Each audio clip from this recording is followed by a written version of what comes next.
been doing this a long time. I'd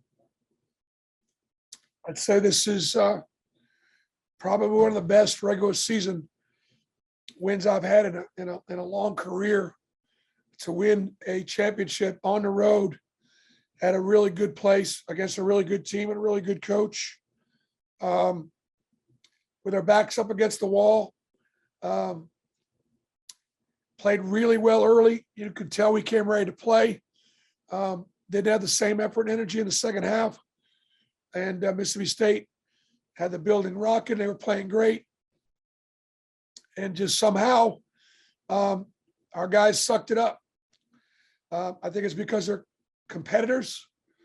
You know, they wanted this championship. Mississippi State wasn't going to give it to us, and we took it. And everybody contributed.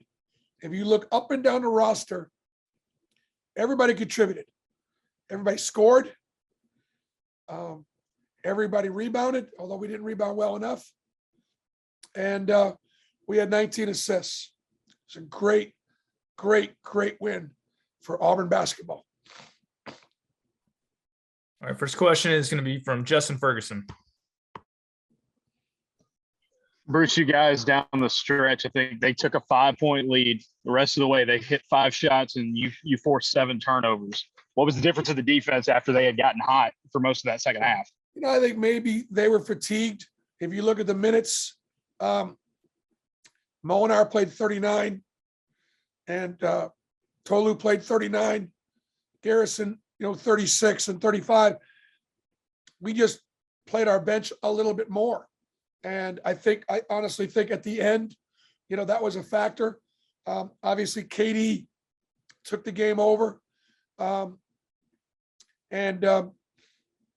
Again, I think that's a function of his ability, his courage, not afraid to fail, but also that, he hadn't played the whole game.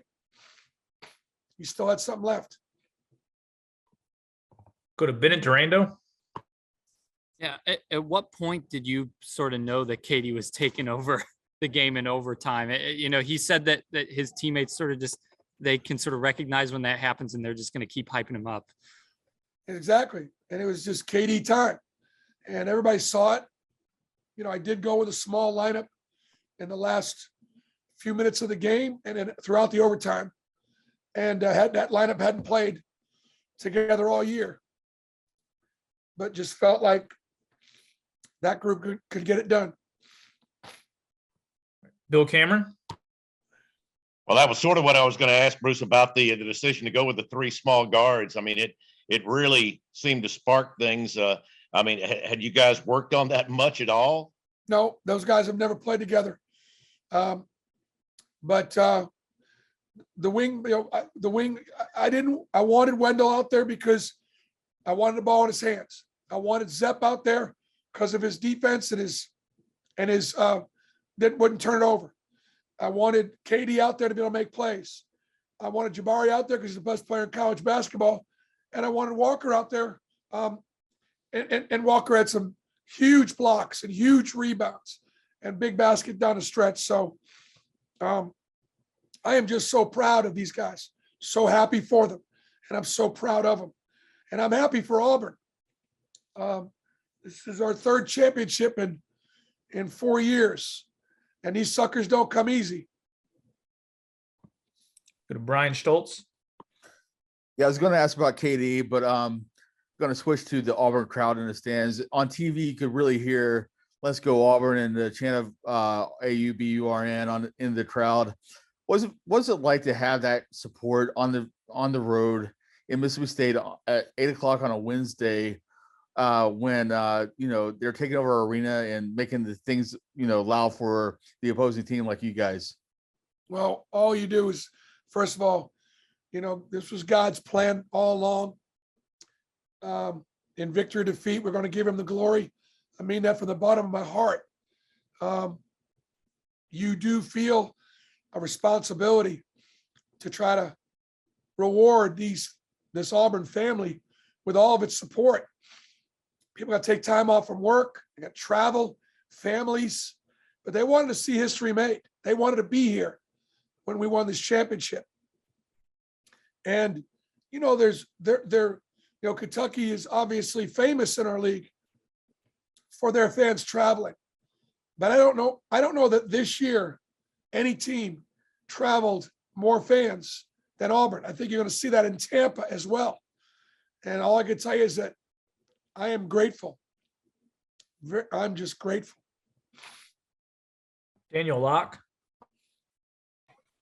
Hey, Coach Pearl, I'm coming to you live from one of the Jungle buses. I was just wondering if you had anything to say to the students who made this weeknight trip. Tell them they're champions. You tell those people on that bus that they are champions. And we won them for this, for them. And you tell them to get their ass in class tomorrow. All right, we'll go to Justin Hokanson next.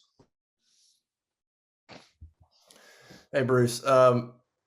How do you explain this team? I mean, you mentioned it I think on TV afterwards, just about their will to win, where you have a game where you lose a lead and they make mistakes and it's kind of erratic at times, but no matter what, they're in it at the end. And then they found a way to win today. I mean, how do you sort of quantify that, if you even can? Yeah, Justin, the only way you can qualify it is when you're talking about great competitors, guys that really care. And are willing to fight. We fight each other, but we also will fight the opponent. And it's simply a will to win and a desire to make history. Go to Mark Murphy. Yeah, Bruce, can you talk about the importance of the 3-pointers tonight? You outscored them 30-0 in that stat. Yep, it was huge. I thought we had some great inside-out plays, great drive, draw, dish plays. We got away from it in the second half, but we got back to it a little bit in overtime. But I love the tempo of the game in the first half. There was some very pretty basketball. I'd like to try to get back to that if we can. 3-ball was very important to us. And, Zep got off to an unbelievable start in the first half. Jabari, and look at the thing about Jabari's percentage. He's 9 for 13 from the floor, 3 for 5 from 3, 6 for 7 from the line, 10 rebounds, 2 assists, no turnovers. You talk about a clean line. Holy cow. We'll go to Nathan King next. Bruce, you talked about against Tennessee that you thought a lot of the rebounding issues came from their guards getting past yours on the perimeter. What kind of changed in the second half? Y'all had locked down Molinar really well. And did you feel like that was kind of the reason for it tonight as well? I thought we did a good job on Molinar in the first half, not so much in the second half. And then rebounding is an issue.